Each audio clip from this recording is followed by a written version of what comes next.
Good morning बच्चों।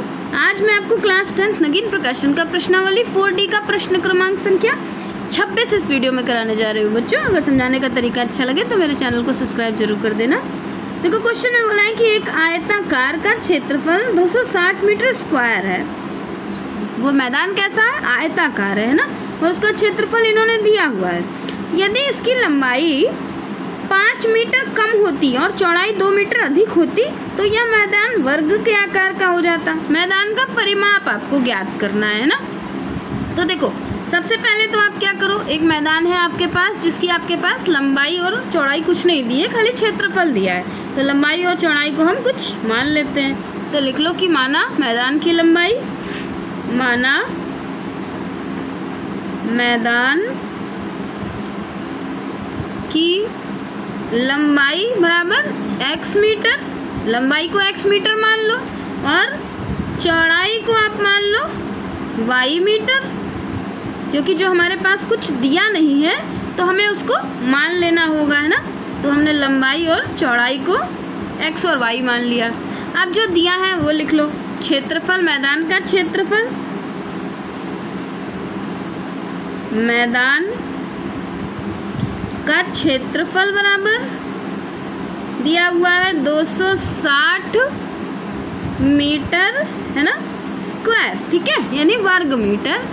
मैदान के आयताकार मैदान के क्षेत्र का क्षेत्रफल निकालने का फॉर्मूला होता है, मैदान का क्षेत्रफल लिख लो। आयताकार मैदान का क्षेत्रफल, आयताकार मैदान का क्षेत्रफल बराबर होता है आपका लंबाई गुणे चौड़ाई। अब आपके पास देखो जो जो दिया है वो लिख लो। आयताकार का क्षेत्रफल कितना दिया है? वो दिया है आपके पास 260 और लंबाई आपकी कितनी है? लंबाई आपने मानी x और चौड़ाई आपने मानी y, है ना। तो ये आपका बन गया समीकरण नंबर 1। अब आप प्रश्नानुसार देखो,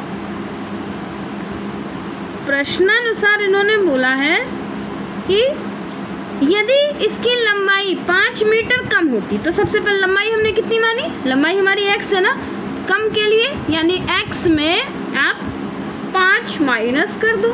फिर क्या बोला? दूसरा बोला इन्होंने और चौड़ाई 2 मीटर अधिक हो जाती, तो ये दोनों बराबर है ना।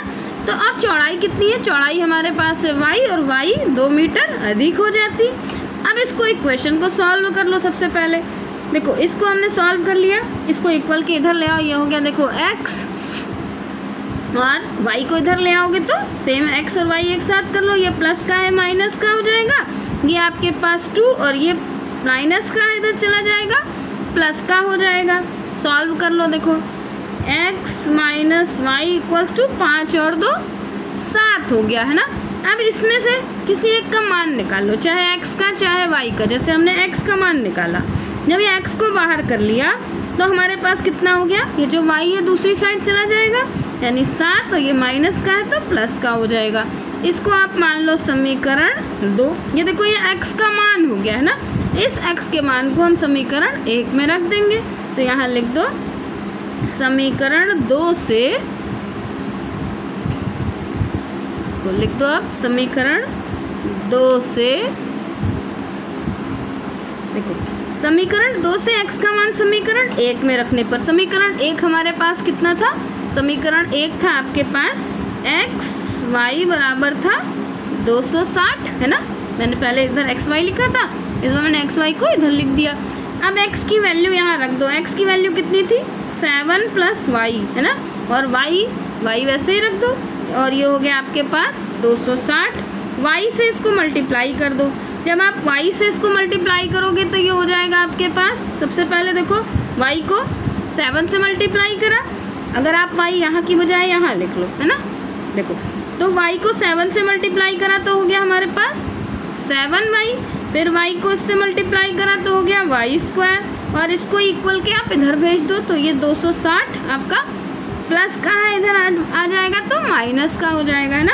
अब द्विघात समीकरण के रूप में रखने के लिए x की स्क्वायर की वैल्यू को पहले रख लो, तो y² और प्लस का 7y माइनस का 260 इक्वल्स टू 0 भी द्विघात समीकरण बन गया। सो गुणनखंड विधि से इसके 2 शून्यक निकाल लो।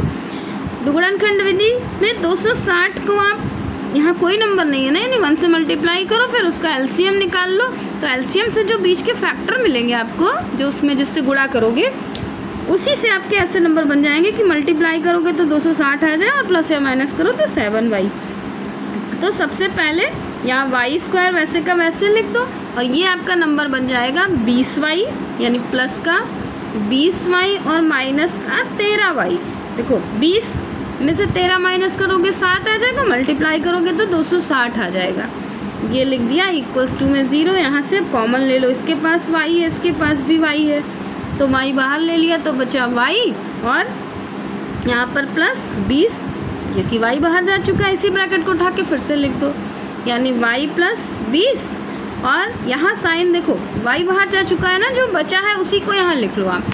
यहाँ बचा था 13, हमने 13 लिख लिया। अब इसको शून्य के रूप में रख लो, यानी y प्लस 20 इक्वल्स टू 0, तो y इक्वल्स टू माइनस का 20। अब देखो माइनस जो भुजा होती है वो माइनस की तो होती नहीं है, तो हमें माइनस का नंबर तो लेना नहीं है। इसको देख लेते हैं, तो y माइनस 13 इक्वल्स टू 0, तो y इक्वल्स टू 13, यानी y का मान हमारे पास कितना निकल आया 13। अब इस y के मान को आप समीकरण 1 में रख दो, तो यहाँ लिख दो, देखो हमने लिख दिया कि y का मान समीकरण 1 में रखने पर, समीकरण 1 आपके पास था x equals to 7 plus y, ये हमने समीकरण, ये समीकरण 1 नहीं समीकरण 2 है ना, समीकरण 2 में रखो, क्योंकि समीकरण, अब हमने यहाँ पर y का मान आप रख दो, तो y की वैल्यू हमें कितनी रखनी है 13 है ना। यहाँ देखो यहाँ लिख दो x, एक मिनट को ऐसे है ना ये। अब आप देखो क्या लिखेंगे यहाँ पर, x इक्वल्स टू 7 और y का मान कितना है, y का मान हमने यहाँ माना 13, तो हमारे पास x का मान कितना आ गया, x इक्वल्स टू आ गया 13 और 7 मिलाकर हो गया 20 है ना। ये x का मान आ गया, x हमने भुजा मानी थी, कौन सी, x हमने माना था लंबाई है ना। अब इन्होंने देखो हमें x मिल गया और y मिल गया, y का मान कितना मिल गया 13 है ना, यानी लंबाई और चौड़ाई मिल गई। अब क्वेश्चन ने पूछा है मैदान का परिमाप ज्ञात कीजिए, तो मैदान का लिख दो, मैदान का परिमाप बराबर, अब आप देखो ये परिमाप, क्योंकि आपका जो लंबाई और चौड़ाई दोनों अलग अलग है ना, तो परिमाप का फॉर्मूला हो जाएगा 2 और ब्रैकेट में l यानी लंबाई प्लस चौड़ाई है ना। अब वैल्यू रख दो, लंबाई यहाँ लिख दिया हमने 2 और लंबाई हमारे पास कितनी है 20 प्लस चौड़ाई हमें मिली 13, दोनों को जोड़ दो तो 13, 20 और 13 जुड़ गया तो हो गया 33, 33 से 2 को मल्टीप्लाई कर दिया तो 66 मीटर, यानी परिमाप हमें कितना मिल गया, परिमाप हमारा हो गया 66 मीटर। बच्चों अगर समझाने का तरीका अच्छा लगा हो तो मेरे चैनल को सब्सक्राइब कर देना, घर में जितने फ़ोन होंगे ज़्यादा से ज़्यादा मेरे चैनल को सब्सक्राइब करना, जैसे जितना आप ज़्यादा सब्सक्राइब करोगे उतना ही वीडियो डालने का मेरा और इंटरेस्ट बढ़ेगा। मैं नवीन प्रकाशन के सारे क्वेश्चंस आपको ऐसे ही देती रहूँगी। बाय बच्चों।